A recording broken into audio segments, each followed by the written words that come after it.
Pourquoi est-ce si dur d'être bienveillant avec soi-même? Oui, chers amis, cette délicatesse envers soi-même paraît simple, facile, mais nous en faisons tous l'expérience. Oui, il est difficile d'être bon, tout simplement, avec nous-mêmes. Et il n'en fallait pas moins pour ce nouvel épisode du podcast Question de survie. Question de survie, le podcast des moines dominicains qui prend avec vous la vie du bon côté. Chaque semaine, les frères dominicains vous guident pour affronter tous les grands défis de votre vie personnelle, familiale et relationnelle. À partir de vos doutes, de vos questions, nous puisons dans leur expérience et la sagesse monastique des solutions pour vous aider à devenir meilleur pour vous-même et votre entourage. Alors pour une fois, ce n'est pas une question que vous m'avez posée directement, mais elle sous-tend beaucoup de vos questions et c'est pourquoi je la synthétise. Pourquoi est-ce si dur d'être bienveillant avec soi-même?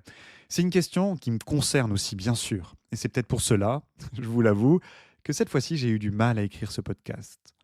Il nous arrive bien souvent d'être durs avec nous-mêmes, plus même parfois qu'avec ceux qui nous entourent.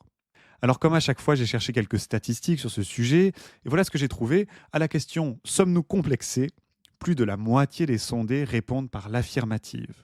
Et quand on voit le détail de la liste des questions, c'est très intéressant. 68% ne sont pas très sûrs d'être intelligents. 69% doutent de savoir s'exprimer. Et la liste est longue. Et vous voyez, ces doutes, ces exigences démesurées que nous avons envers nous-mêmes, eh bien, je crois que tout cela peut nous détruire à petit feu. Et en nous détruisant, détruire aussi notre entourage, en reportant sur eux la frustration que nous avons pour nous-mêmes. Donc, je crois que nous avons là bien une question de survie. Notez bien que je ne dis pas comment être bienveillant avec soi-même, parce qu'on connaît plus ou moins la réponse, mais bien pourquoi est-ce si dur d'être bienveillant avec soi-même? Vous voyez, il faut aller au cœur du problème, à sa racine. Petite étape de définition, d'abord, qu'est-ce que la bienveillance? Bienveillant, qu'on retrouve en espagnol avec benevolencia, c'est le bien vouloir, la bonne volonté. Dans le Larousse, c'est la disposition d'esprit inclinant à la compréhension, à l'indulgence envers autrui. Donc être bienveillant avec soi-même, c'est avoir de l'indulgence, de la compréhension, de la compassion, mais pour soi-même. Vous voyez, ce sont des dispositions que nous sommes habitués à pratiquer envers autrui, mais peu envers nous-mêmes. Et c'est justement la clé qui permet de répondre à notre question. C'est dur d'être bienveillant avec nous-mêmes, car nous ne sommes pas un autre. Rimbaud disait « je et un autre », mais c'est une formule poétique. Dans le fait, je et je. Oui. Et donc cela implique plusieurs choses. Premièrement, nous n'avons pas de recul sur nous-mêmes. Les autres, nous les voyons à distance, nous les observons. C'est comme une œuvre d'art qui ne s'apprécie qu'à distance et pas le nez collé sur la toile. Mais pour nous-mêmes, c'est différent. Nous ne pouvons pas faire cela. Deuxièmement, nous nous supportons nous-mêmes à chaque instant, contrairement aux autres que nous ne supportons qu'à certains moments de la journée. Il est facile de supporter un défaut qui apparaît de temps en temps chez quelqu'un. Par exemple, tout à l'heure, à table, un tel a été très bavard. Mais il est plus difficile de supporter ce même défaut en nous, car il nous suit partout. J'ai encore été trop bavard ce midi, ou hier, ou il y a 4 jours, et cette pensée peut me hanter. Troisième point, nous avons du mal à accepter un compliment ou une gratification qui vient de nous-mêmes. L'autosatisfaction est vue comme un défaut, et peut-être à raison d'ailleurs. Mais vous voyez, un artiste, un écrivain, un chanteur est reconnu par ses pairs, par un public. Il ne s'auto-couronne pas lui-même grand écrivain.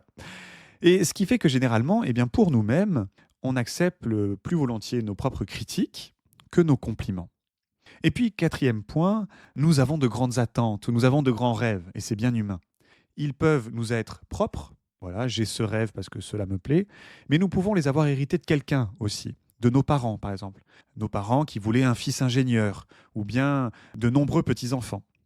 Et enfin, ces attentes, ces rêves, nous pouvons les subir aussi de la part de la société dans laquelle nous baignons.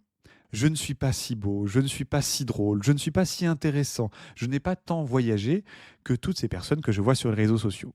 Et donc ces grandes attentes, ces grands rêves, qu'ils nous soient propres, qu'ils nous viennent de quelqu'un d'autre ou de la société, eh bien tout cela peut nous empêcher d'être bienveillants avec nous-mêmes puisque nous n'atteignons jamais ces grands rêves, ces horizons que nous nous fixons. Et c'est tout cela qui rend cette bienveillance si difficile.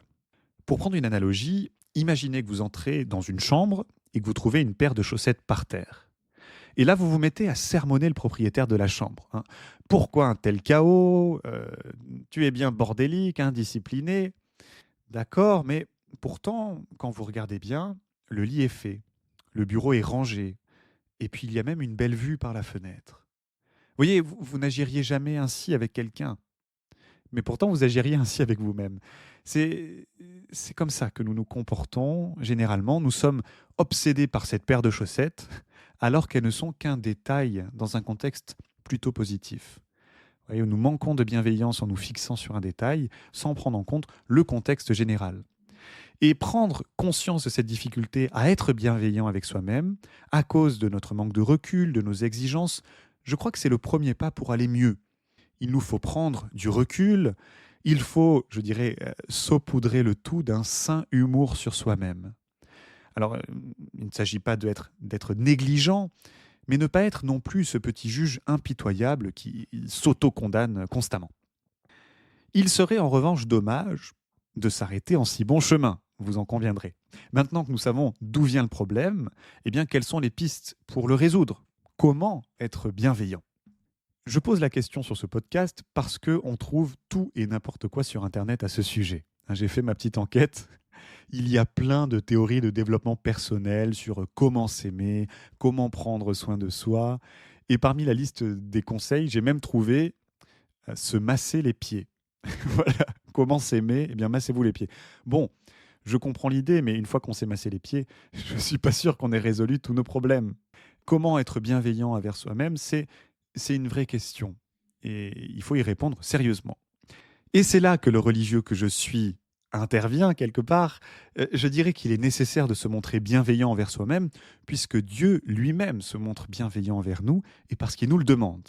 Donc laissez-moi à présent aborder cette question sous le spectre de la sagesse chrétienne. Le terme qu'on traduit par bienveillance dans la Bible, c'est le terme eudokias en grec. On le traduit aussi par le bon plaisir de Dieu, par le fait qu'il nous est favorable. Et cette eudokias de Dieu, cette bienveillance, eh bien c'est un don gratuit, c'est un fruit de sa bonté, de sa bonne volonté. Rien ne l'oblige et pourtant il comble le cœur des hommes. Le psalmiste, dans les psaumes, le chante sans cesse. Je vous en cite quelques versets par-ci par-là. Je chanterai justice et bonté, à toi mes hymnes Seigneur. Louez la bonté du Seigneur, célébrez la douceur de son nom. La bonté du Seigneur est pour tous, sa tendresse pour toutes ses œuvres. Tu ouvres ta main, tu rassasies avec bonté tout ce qui vit. Si je suis impatient envers moi-même, si je manque de bienveillance envers moi-même, eh bien, je peux me souvenir que Dieu, lui, est patient envers moi. Il est patient avec toutes ses œuvres, avec toute sa création, et donc patient envers moi.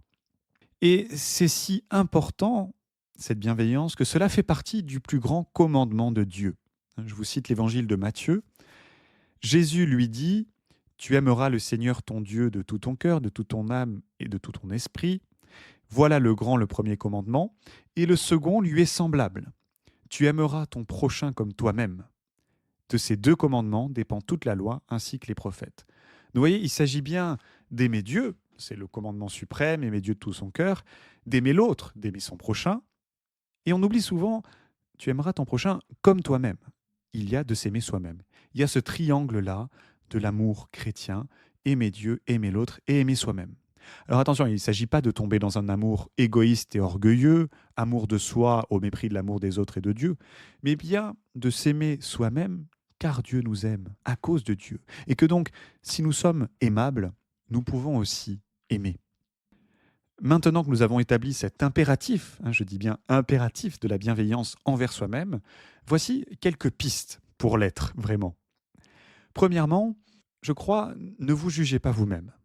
Saint Paul le dit pour lui-même, je cite, « Pour ma part, je me soucie fort peu d'être soumis à votre jugement ou à celui d'une autorité humaine. D'ailleurs, je ne me juge même pas moi-même. Mettez-vous sous le regard de Dieu et de ceux qui vous aiment, et je crois qu'ils vous éclaireront mieux que vous-même sur vos qualités et vos défauts. Ne vous condamnez pas dans un tribunal intérieur, vous-même tout seul. Deuxièmement, repérez honnêtement vos propres qualités évidentes. Celui qui ne sait pas bien parler, sait peut-être bien écouter. Permettez-vous de vous en réjouir et faites fructifier ces qualités, même si elles ne sont pas celles dont vous avez rêvé depuis toujours. Troisième point, acceptez vos imperfections. Ce n'est pas se résigner à rien faire, hein, soyons clairs, c'est pas être sans aucune perspective d'amélioration, mais simplement ayez de la patience. Nos idéaux s'élèvent si haut parfois, et les sentiers que nous empruntons sont si exigeants qu'on en oublie cette vérité toute simple, hein. Pour avancer avec assurance, il faut d'abord contempler la terre que foulent nos pieds. C'est le terreau de notre humanité, avec ses qualités et ses imperfections. Donc, acceptez cette terre sur laquelle vous marchez, acceptez vos qualités et vos imperfections. 4e point, faites preuve de compassion envers vous-même. Parce que nous savons généralement d'où viennent nos peurs, nos difficultés, nous en connaissons les racines. Parce que ces racines, eh bien, elles plongent parfois dans nos propres traumatismes. Alors là encore, ce n'est pas une résignation face à une fatalité, mais simplement une compassion. Puisque nous en connaissons l'origine, eh bien, ayons un peu de compassion pour nos imperfections. 5e point, oubliez-vous un peu. Alors, ça ne veut pas dire s'effacer complètement et détruire le jeu, l'ego, mais c'est plutôt dire cessez de pointer sur vous-même un doigt inquisiteur. Je reviens au premier point en fait, mettez-vous sous le regard de Dieu. Parfois, le manque de bienveillance envers soi-même, il est dû à un peu le fait qu'on est obnubilé, un peu obsédé par nos imperfections. Se décentrer permet justement de se centrer sur autre chose. Et puis, dernier point, n'hésitez pas à solliciter les autres pour vous aider à avoir une saine distance sur vous-même. Vous voyez, la bienveillance des autres peut nourrir notre propre bienveillance sur nous-mêmes. Et les autres, bien sûr, c'est ceux qui nous aiment, nos proches, nos amis. Parfois, ça peut être quelqu'un à qui on se confie, un prêtre, un religieux, une religieuse. Et bien sûr, c'est Dieu. Vous pouvez demander à Dieu, le solliciter, de vous aider à avoir une saine distance sur vous-même. C'est ce que Dieu fait, en fait. C'est ce que le Christ fait en rencontrant telle ou telle personne dans son périple terrestre, en lui posant les bonnes questions qui aident la personne à prendre ce recul et à répondre à ses propres défis. Je vous invite à choisir un des points précédents et à l'appliquer dès aujourd'hui. Par exemple, vous avez un gros défaut qui vous insupporte, eh bien demandez à l'un de vos proches si ce défaut l'ennuie vraiment, ou bien si c'est juste une chaussette par terre dans le paysage de votre amitié. Comme à chaque fin d'épisode, je vous propose de prier. Reprenons les paroles du psalmiste. « Dirige-moi par ta vérité, Seigneur, enseigne-moi, car tu es le Dieu qui me sauve. C'est toi que j'espère tout le jour en raison de ta bonté, Seigneur. » Voilà, Seigneur, nous te confions toutes les personnes dans ce monde qui ne parviennent pas à être bienveillantes avec elles-mêmes. Bien souvent, dans l'histoire, tu as défendu les hommes contre le doigt inquisiteur du démon. Alors aide-nous à avoir un regard vrai et transparent sur nous-mêmes. Aide-nous à être patients comme tu es patient, à être bons comme tu es bon. Et moi, chers amis, je vous bénis au nom du Père, du Fils et du Saint-Esprit. Amen. Voilà, merci de m'avoir écouté. N'oubliez pas de nous laisser vos questions. On les lit avec intérêt et j'y répondrai avec plaisir. Et je vous dis à très bientôt pour un prochain épisode de ce podcast Questions de survie. Si vous avez apprécié cet épisode, partagez-le à un ami. Et pour que les frères dominicains puissent aider davantage d'auditeurs, pensez à laisser 5 étoiles à ce podcast. À bientôt.